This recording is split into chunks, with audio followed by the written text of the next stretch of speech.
Estou trazendo um título para essa noite, e o título é parte de um versículo do versículo 28 de 1 Coríntios. Todo domingo de ceia, a gente tem a oportunidade de falar, se não ler este versículo, pelo menos mencionar algum aspecto dele. Examinai-vos. Eu queria meditar um pouco com os irmãos sobre o verbo examinar e sobre esse imperativo aqui, que Jesus está falando através de Paulo. Paulo recebe do próprio Jesus, diretamente, como deve ser ministrada a ceia. Ele diz em 1 Coríntios 11, a partir do versículo 23, ele vem dizendo que eu recebi do Senhor, diretamente. Que privilégio! Conquanto nós não podemos duvidar de absolutamente nada que esteja narrado, que esteja escrito, mas dá uma credibilidade, parece que dá uma força maior quando ele diz assim, eu recebi diretamente do chefe, eu recebi diretamente do Senhor. E interessante, irmãos, é que Paulo foi o apóstolo que não andou com Jesus. Lembra disso? Dos apóstolos que foram nomeados por Jesus, este, considerado apóstolo, não andou. Ele, depois que Jesus ressuscita, morre e ressuscita, Jesus aparece para ele no caminho de Damasco e o comissiona. Deve ter sido um encontro maravilhoso. Por isso que as palavras que estão contidas aqui em 1 Coríntios 11, 23, e eu desafio você a parar em casa um momento e ler pausadamente todo esse capítulo. Você vai ver quanto ele é forte, esse capítulo. Você vai perceber que a impressão é que não é Paulo dizendo, mas o próprio Jesus abrindo a boca e falando aqui. Mas como se não fosse Paulo que estivesse escrevendo, o próprio Jesus. Eu queria que ao final da palavra, ao final da mensagem, antes que nós nos acheguemos à mesa do Senhor, convidado por Ele, para participar da ceia, eu queria que nós desmistificássemos algumas coisas. Que nós alinhássemos, colocássemos no seu quadradinho, certinho, aquilo que o apóstolo Paulo, que o Senhor Jesus está querendo dizer com relação à ceia. A ceia é muito mais do que um ato simbólico. Ele simboliza muita coisa, mas ele não é apenas um ato simbólico. A ceia é muito menos do que algumas pessoas pensam. Ou é nada do que algumas pessoas pensam, em termos de punição. Eu nasci num lar cristão, e na minha infância, na minha juventude, que não tem tanto tempo assim, não é verdade? É verdade, não tem tanto tempo assim, tem menos de 100 anos, muito menos. Para mostrar o seguinte, que não é tão antigo isso. As pessoas eram punidas com a autoridade que eles não tinham. Eles impediam que as pessoas pudessem vir ser perdoadas, restauradas, introduzidas numa comunhão que o próprio Jesus está chamando. A ceia é do Senhor. E quando se sabia que a pessoa tinha feito alguma coisa errada, então se estabelecia como um juiz, dizendo, a sua pena de 6 meses sem ceia. Quantos já ouviram isso? Talvez você já tenha participado até disso. O pastor te proibiu de tomar ceia, participar da ceia. Sua pena é de 2 meses, de 2 ceias, de 3 ceias. Mas nada disso a Bíblia ensina.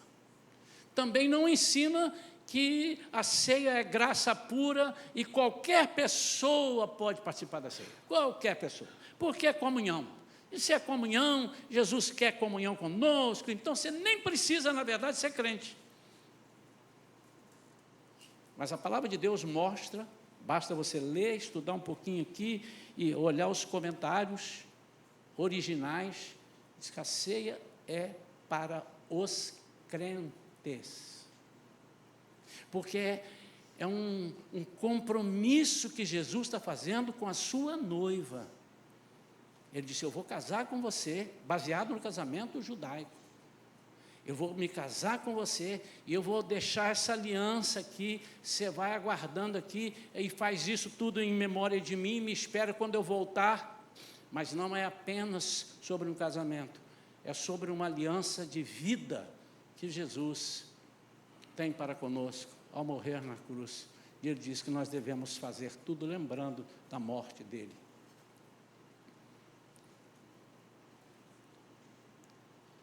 O autoexame, examinai-vos, então eu me examino a mim mesmo. O autoexame pode nos livrar do julgamento, se nós formos intencionais. Abra sua Bíblia em 1 Coríntios, capítulo 11. Eu vou ler o versículo 28 e depois vou ler, dentro desse mesmo capítulo, mais alguns versículos. Primeiro vamos ler o versículo 28, para ele ficar bem fixo na memória. Examine, pois, cada um a si próprio. Então, eu não tenho que examinar ninguém.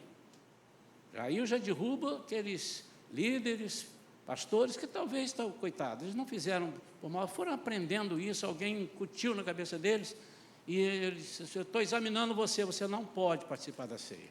Não, aqui está dizendo, examine, pois, cada um a si próprio, e dessa maneira coma do pão e beba do cálice.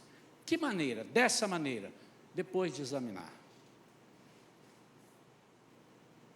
E ele diz, pois quem come e bebe sem ter consciência do corpo do Senhor, sem fazer esse exame, e esse autoexame, come e bebe para a sua própria condenação. Por essa razão há entre vós muitos fracos e doentes, e vários que já dormem. Por isso que há entre vós muitos que poderiam estar tomando remédio, se estivessem doentes, e fossem curados, se estivessem doentes, e não estão tomando. Vocês estão perdendo uma chance muito grande, porque não estão fazendo a coisa certa. É como se eu visse assim, que pena, que vocês podendo ser curados, uma oportunidade muito grande. Um outro ponto é que em lugar nenhum na Bíblia diz que a ceia precisa ser todo mês. Ela pode ser até de ano em ano. Não deveria. Na minha opinião, todo domingo que tem culto, deveria ter a ceia do Senhor. Na opinião de outros colegas também, já ouvi falando, mas se estabeleceu, ficou assim, tá bom. Porque pelo propósito, pelo fundamento, o que Jesus quer é que todo o tempo. Mas, vamos supor que nós tivéssemos ceia hoje, domingo que vem de novo, no outro domingo de novo, de segunda a sábado, que nós não temos, nós deveríamos nos examinar. O tempo todo nós temos que examinar. Eu estou para tirar férias, se Deus quiser, vamos tirar. A igreja diz amém? Amém. Esse amém vai porque vocês não vão me ver. Já quase 3 anos que nós não tiramos férias. Férias mesmo. Não assim, 4, 5 dias para ir ali, dar um salto. Mas, enfim, eu vou precisar do passaporte. Irmãos, vocês têm noção de quantas vezes, só no mês de julho, eu abri lá a gaveta, olhei, peguei o passaporte, olhei, vi está em dia. Porque há uns anos atrás, há uns 10 anos atrás, eu vou com a Vera para o aeroporto. Quando chego lá, serelepe, que eu entrego, o passaporte dela estava vencido. E nós não pudemos viajar. E eu olhei tudo e não vi que estava vencido. Aí eu falei, mas agora eu vou examinar. Mas eu já examinei. Falei, mas e se de repente eu olhei uma coisa e não vi direito? Eu estou examinando. E vou dizer que essa semana eu vou examinar de novo, para eu ter certeza. E já sei o que eu vou fazer na semana seguinte. Eu vou fotografar e de vez em quando, quando eu estiver na rua, eu vou abrir o celular. Está em dia. Porque eu não quero passar novamente esse dissabor, desagradável, de chegar e dizer assim, você não pode, seu passaporte não está em dia.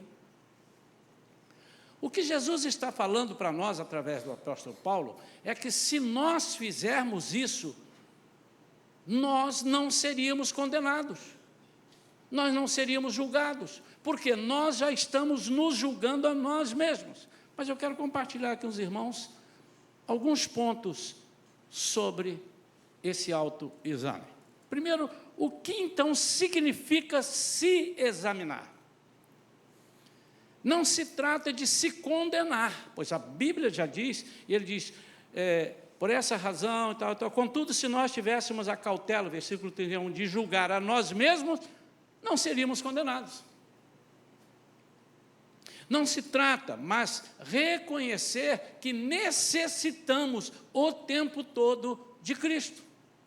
Nós estamos numa caminhada, e como nós não nos damos conta disso, nós estamos numa caminhada o tempo todo, quer estejamos no trabalho, quer estejamos passeando, quer estejamos fazendo qualquer coisa, nós estamos caminhando, o tempo está passando e nós estamos esperando a volta de Jesus, que nos prometeu, eu vou aí, e nós temos que atuar, nós temos que fazer as coisas de acordo com esse pensamento e com essa promessa dele.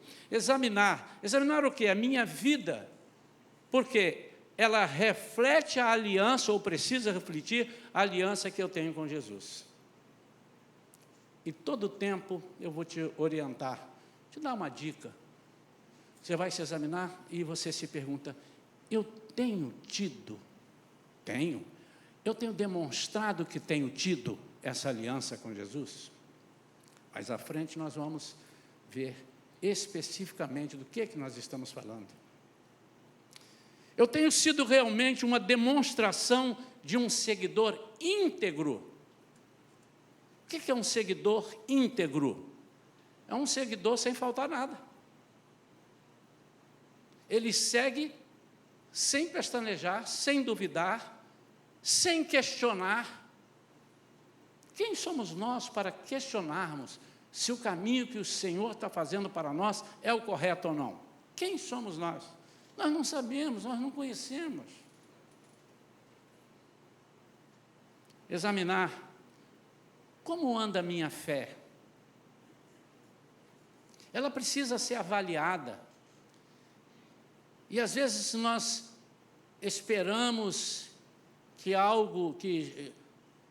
Melhor, às vezes nós ouvimos as pessoas dizerem, Jesus está... Eu desde criança ouço isso, Jesus em breve virá. Tem até um cântico, né? Breve virá, Jesus em breve virá. Eu ouço isso desde que eu usava calça curta. E Jesus ainda não veio.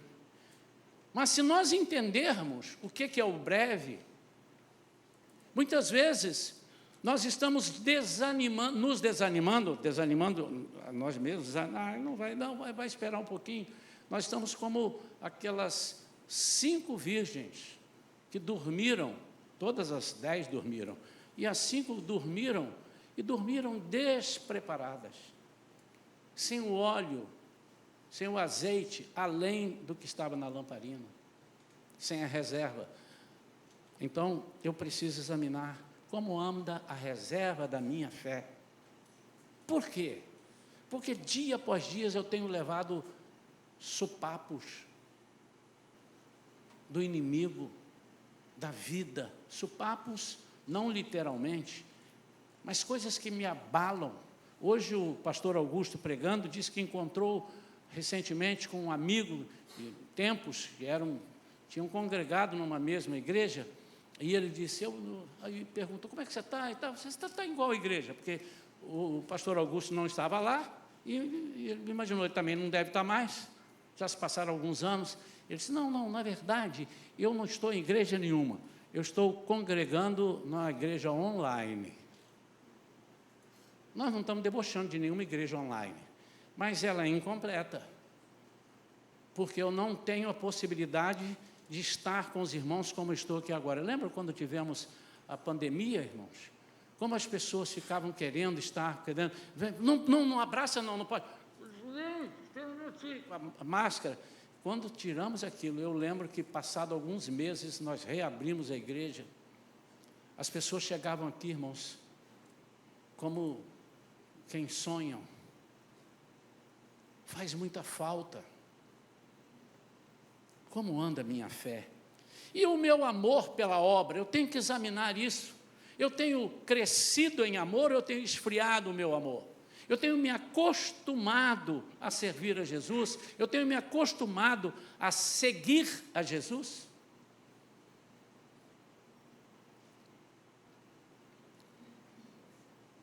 Eu nasci na roça, uma cidadezinha pequenininha.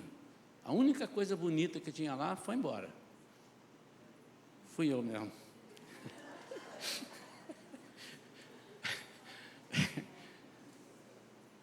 Irmão, vocês precisam acreditar mais nas pessoas, irmão.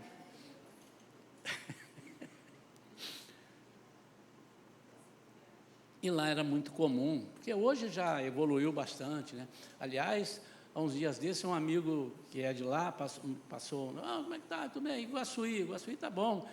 Temos agora o nosso primeiro prédio com elevador. Olha, irmão, que sucesso, que tremendo.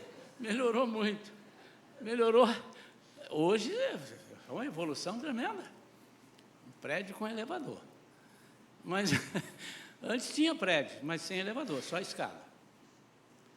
Então, eu ficava na porta de casa assim, bem próximo da minha casa assim, agora está tudo construído, não tem nada lá, fui lá recentemente, e aquilo tudo sumiu, aqueles terrenos baldios, e tinha uma cocheira lá, as pessoas vinham da roça e deixavam os cavalos ali, e vinham fazer compra, então depois ia lá na cocheira, pegava os cavalos, alugava por ali alguma coisa, né, igual o carro no estacionamento, estacionava o cavalo lá, e depois eles iam embora.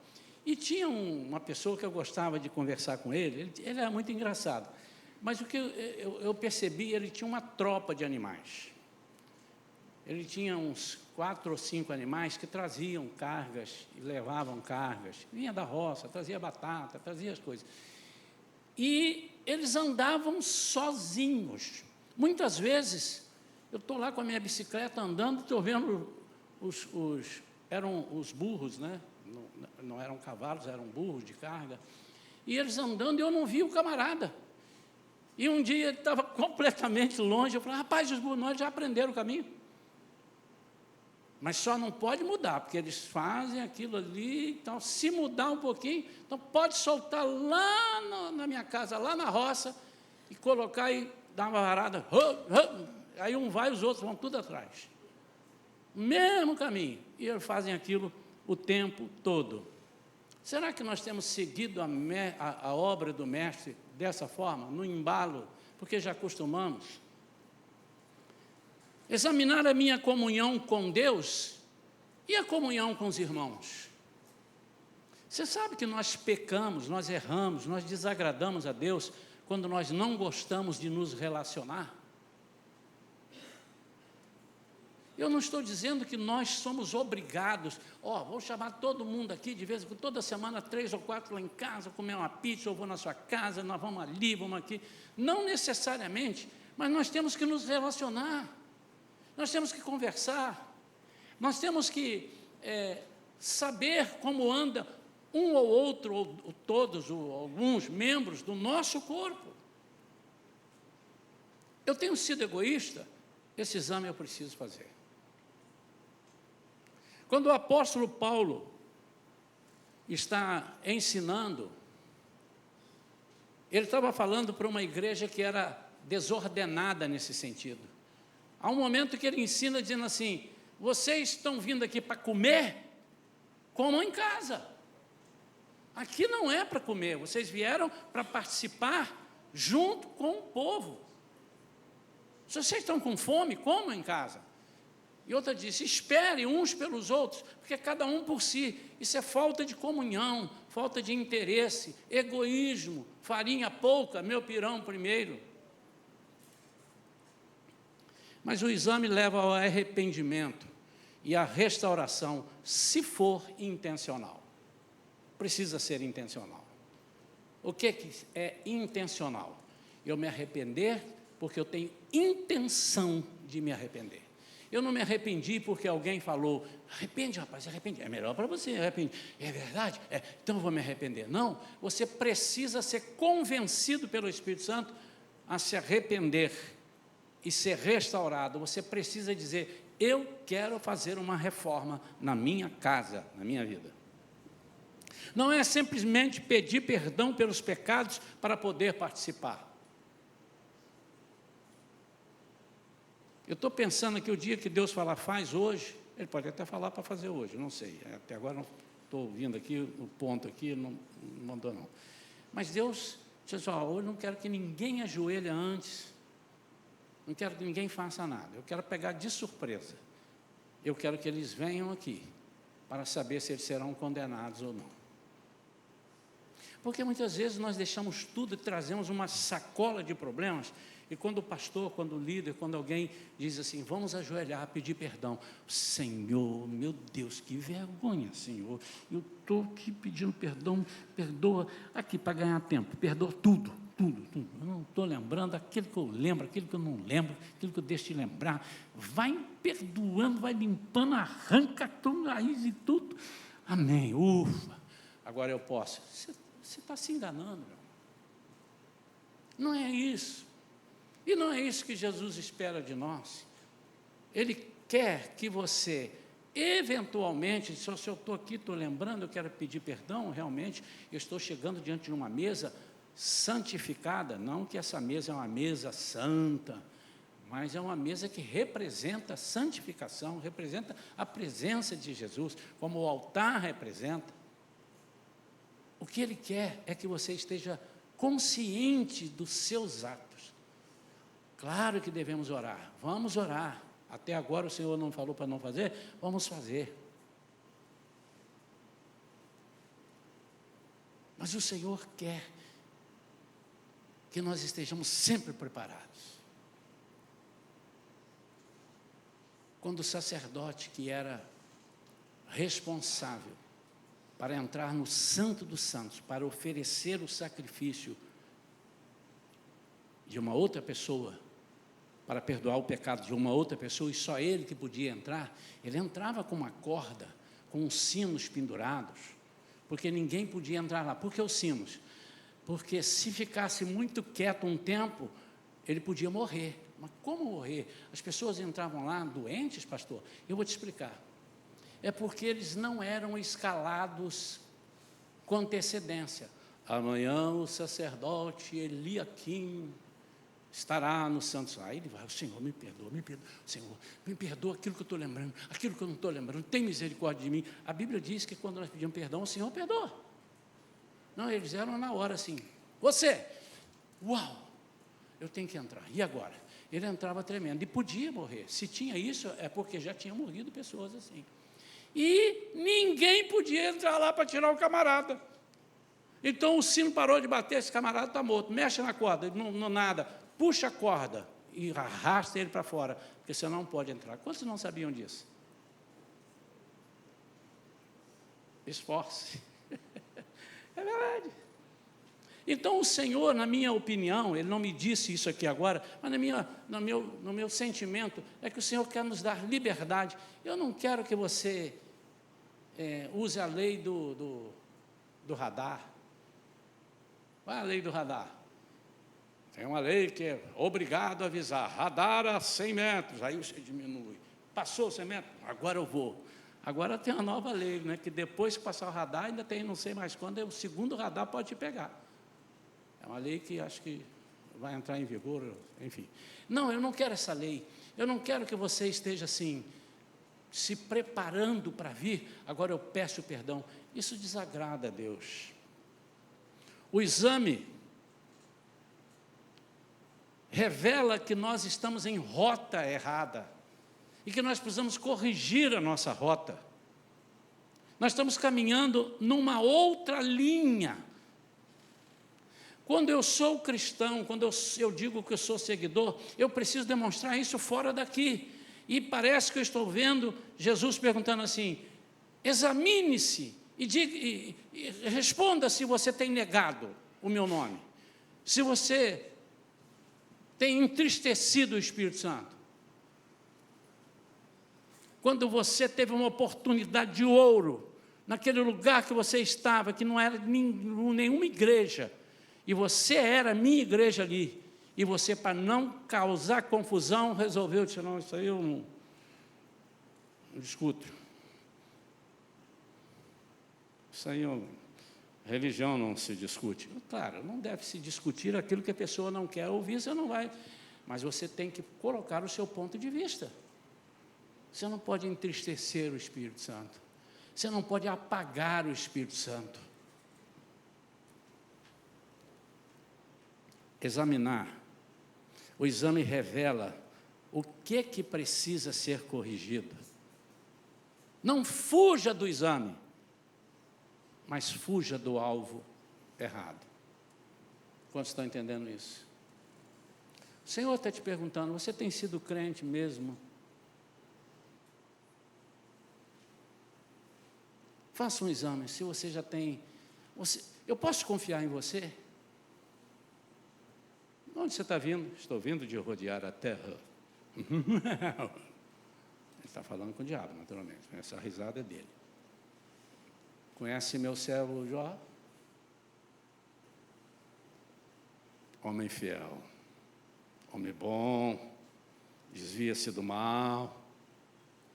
Quem estava falando isso? Deus. Como é que ele sabia? Porque ele estava vendo. Examine, você tem sido uma pessoa que o Senhor pode confiar em você? Irmãos, eu não estou dizendo, você tem sido o santarrão, que não fala mentira. Aliás, ontem eu estava vendo um programa, nem me lembro, passou lá, e aí falou de um cantor sertanejo. Eu até falo o nome dele aqui, já morreu. José Rico. E falaram, o camarada não era crente, não. Diz que ele nunca, em toda a sua vida, falou um palavrão. E eu fiquei assustado. E eu falei: caramba, tem gente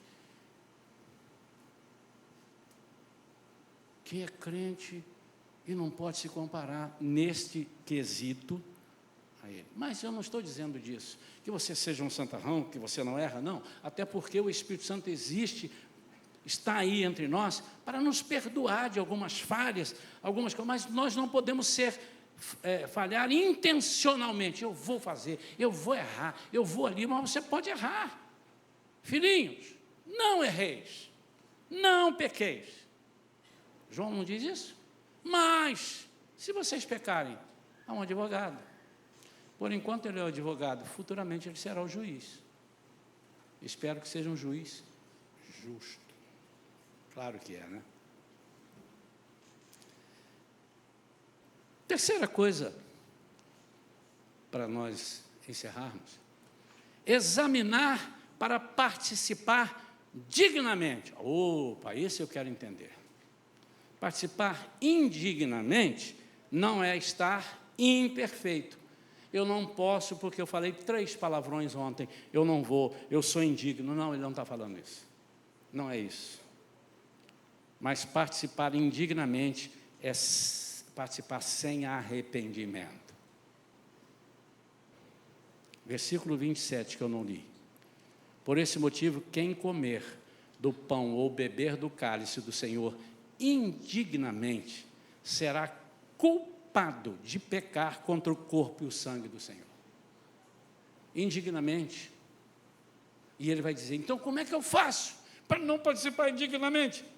Examine-se.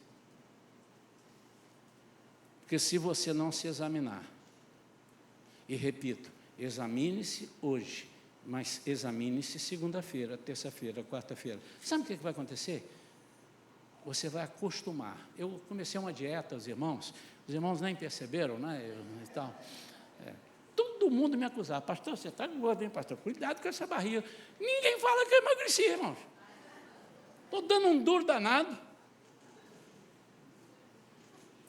Ganhei de presente semana passada um hotel, um resort, tinha uma mesa de 2 quilômetros de comida. E eu olhei assim e falei, não posso. Eu comi lá um prato de salada, alface, tomate. É verdade, não foi? Não é? Olha lá, minha filha estava ali. Papai, eu falei assim, coma por mim, minha filha, você é minha herdeira. Não, eu comi uns docinhos lá de vez em quando, mas quando eu vi, um dia eu falei assim, epa, estou engordando. Aí eu me examinei.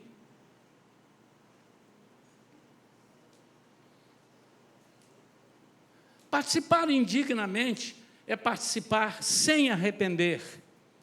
Então, ele está dizendo, examine-se, veja como você tem levado a sua vida. Eu posso acreditar que você é uma pessoa confiável, ou tem o desejo de ser confiável? Participar indignamente, é refletir sobre a nossa fidelidade para com a aliança que fizemos com Jesus. Temos nos portado dignamente, como noiva, ou temos paquerado outros noivos? Não é? Porque Jesus deixou a sua igreja e disse assim, eu não vou trair vocês, agora não me traiam. E para vocês não se esquecerem de mim, todo dia, né, vamos supor que tem um namorado aqui, que a namorada mora longe, cadê ele? Está aí, está ali. Ele não consegue vê-la, hoje está muito mais fácil. Antigamente ela mandava uma carta, né? Então, hoje ela abre o celular ali, faz uma, oi amor, tudo bem?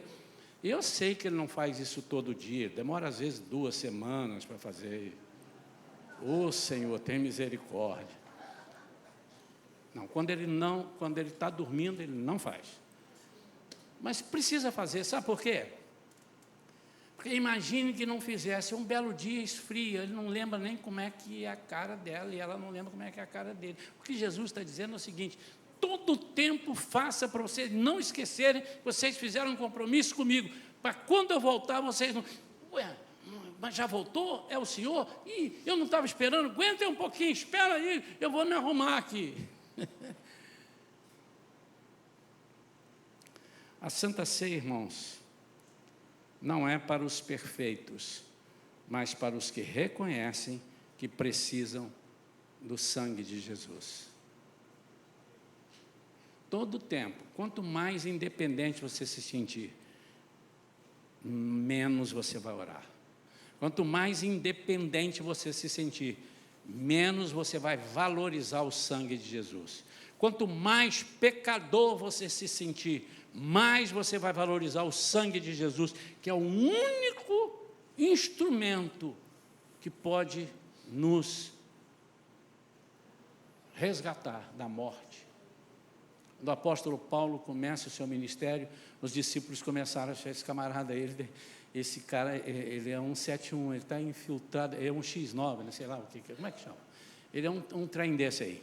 Ele vai entrando aí, como é que é? Ele vai chegando aí só para...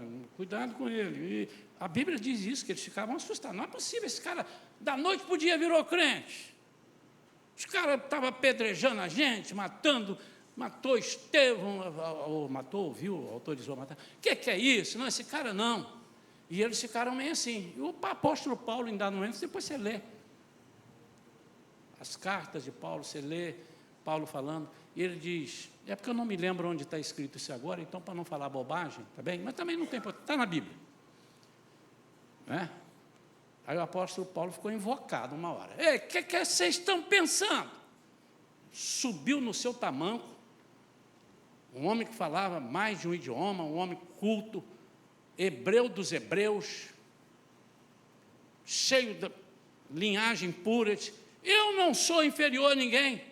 Vocês estão pensando o quê? Não sou inferior a vocês. Isso foi o começo. Mas ele foi caminhando com Jesus. E lá, em determinado momento, ele diz que Jesus veio para remir os pecadores, dos quais eu sou o maior. Ele antes disse, eu não sou pior do que vocês. Agora ele diz, eu sou o pior dos pecadores.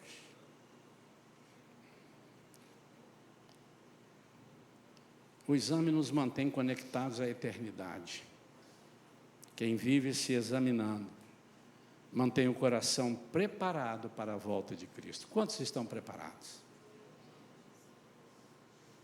Desde criança eu ouvo, Jesus está chegando. Irmãos, mas Ele está voltando. Ele está muito próximo. Não vem aquele negócio assim, ali o cara botou o chip na mão, é um chip. Irmãos, eu já expliquei isso aqui. Pode até botar um chip, o anticristo pode até usar isso, mas ele não está falando disso, porque isso será colocado quando a igreja não mais estiver aqui. Ele vai marcar o povo que está aqui. Vocês querem? Não quer não? Morre. Aquele que se não se dobrar ao anticristo vai morrer. E obviamente se você é de Jesus, você vai ressuscitar depois. A igreja não estará aqui.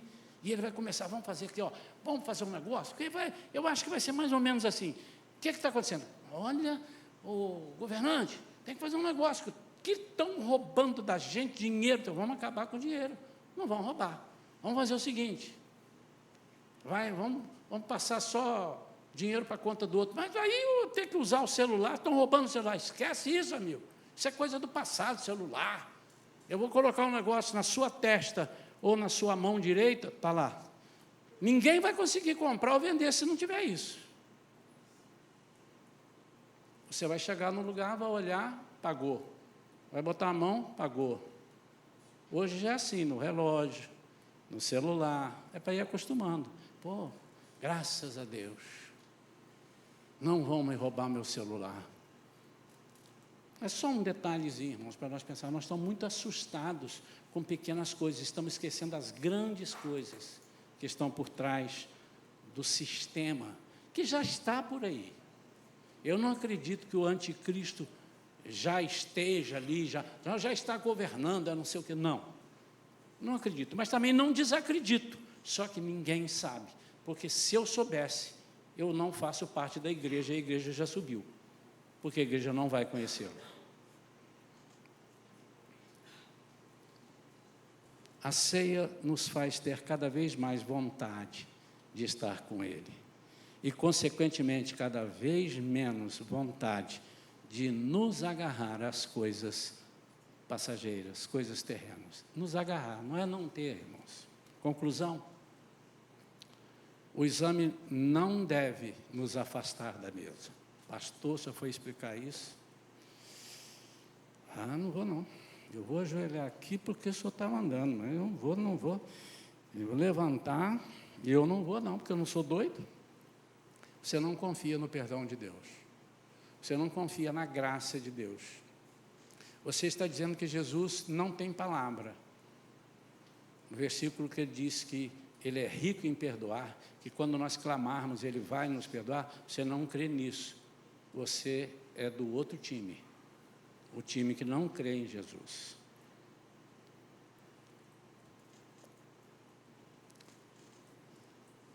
Então não devemos nos afastar da mesa, mas nos fazer aproximar dela com um coração limpo e sincero.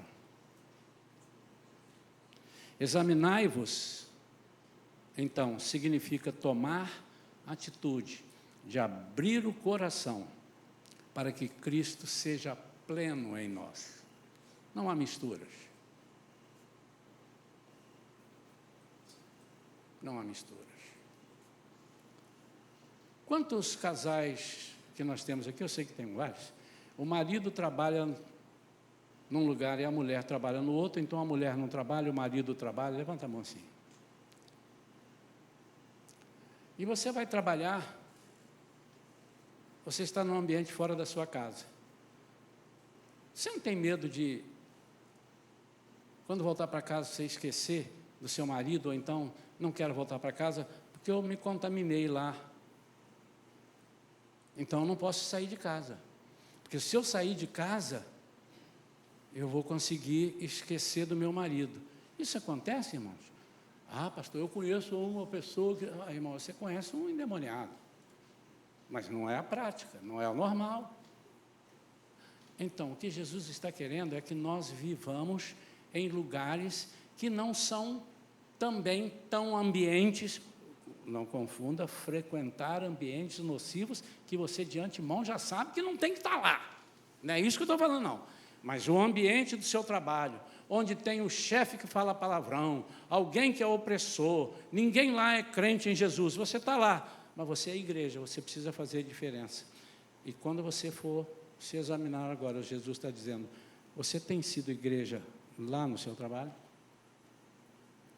E você vai tomar a ceia agora, participar, dizendo, Senhor, o Senhor é tudo para mim. E por que eu não fui tudo ontem, naquele momento que aquela pessoa falou assim, assim, assim para você, e você disse assim, não, eu estou fora disso, não faço parte disso. Se há algo que esteja em desacordo com as verdades de um seguidor, que entendeu os termos da aliança com Jesus, eu quero sugerir que você cancele agora em sua vida. Conscientemente, na hora que nós ajoelharmos, você vai fazer um autoexame. E você vai dizer, tem coisas na minha vida que estão em desacordo e eu sei que estão. Eu quero cancelar. Assim como Jesus cancelou a nossa dívida. A Bíblia diz que Ele cancelou a nossa cédula. Então, você tem poder na sua palavra, você vai cancelar isso. Pastor, mas eu faço, eu preciso admitir, eu faço errado, mas eu até gosto de fazer. Sim, você só precisa cancelar. Há poder em suas palavras. E você vai cancelar, Senhor, eu cancelo. Quando você não quer uma linha telefônica mais, o que você faz? Cancela. Ah, mas eu te dou um... Cancela. Quando você não quer mais fazer uma viagem, comprou a viagem, você cancela. Há poder. E ainda, e vão vir atrás de nós, que bobagem, você está sendo... Eu quero cancelar, Senhor. E o Senhor vai te perguntar, posso cancelar? Posso. Se for sim, aperte 1. Se for não, aperte o 2. Você aperte o 1. Cancelado.